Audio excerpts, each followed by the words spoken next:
If I were to ask you to name the most meaningful part of Good Friday for you, do you know what you'd pick?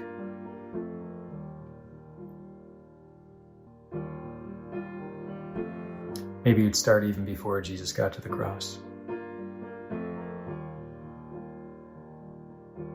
Maybe you picture his hair and his clothes covered with spit because the soldiers spit on him and didn't clean him up.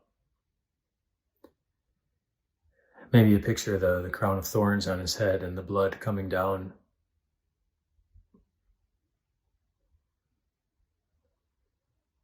Or you picture his whipped back. You picture his face bruised and bloodied and beaten. And he just took it because he was determined to be there for everyone. Maybe you picture him laying down on the cross, almost voluntarily surprising the soldiers and extending his arm out so that they could pound the nails in, which they never would have experienced, showing that Jesus was a different kind of person.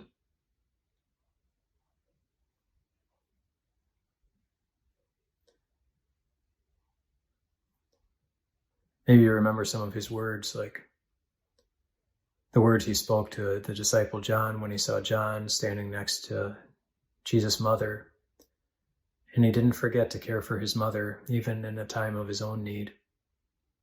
He entrusted her care to John. Or maybe you can hear Jesus speaking to the thief on the cross who turned to Jesus and asked Jesus to remember him. And Jesus made him a promise that that thief was not expecting.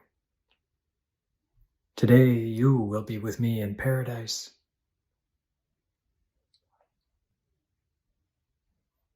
Maybe you think of the temple and the curtain being torn in two, the symbolic separation between us and God. Sinners and God cannot coexist. And yet because of what Jesus did that day, now we can. Because we're no longer sinners in God's eyes, we're forgiven.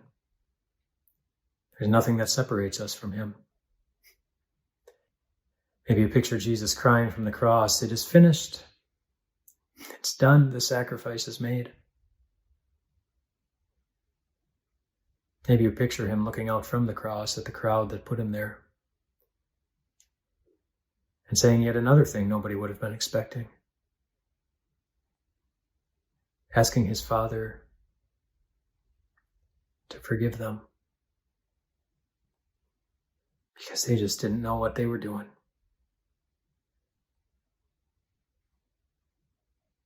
Maybe you picture the sky going dark in the middle of the day,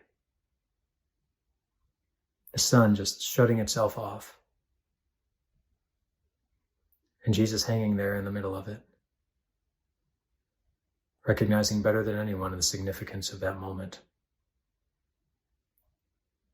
Feeling the darkness of separation from God in a way that you and I will now never experience because of what he did that day.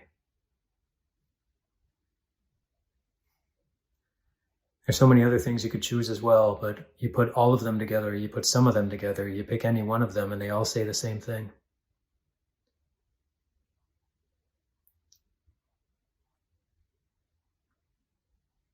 That Jesus was good. And he wasn't just good to some. He was good to us all. God so loved the world that he gave his one and only Son, that whoever believes in him will not perish, but will have everlasting life. If you're in the world, Good Friday is a good day. It's a good day because of Jesus' willingness to endure all of that pain. It's a day of mixed emotions for Christians.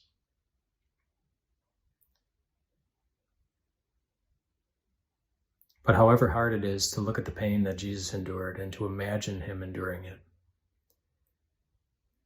God doesn't want you to miss that it was a day that God was being good to you.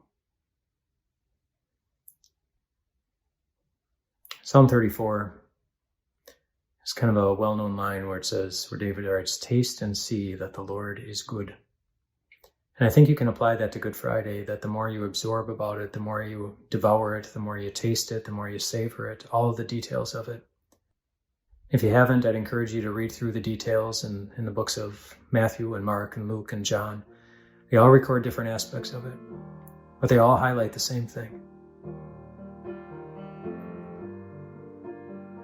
That God is good to all. God is good to you. He is. And he always will be. Rest well tonight, my friends.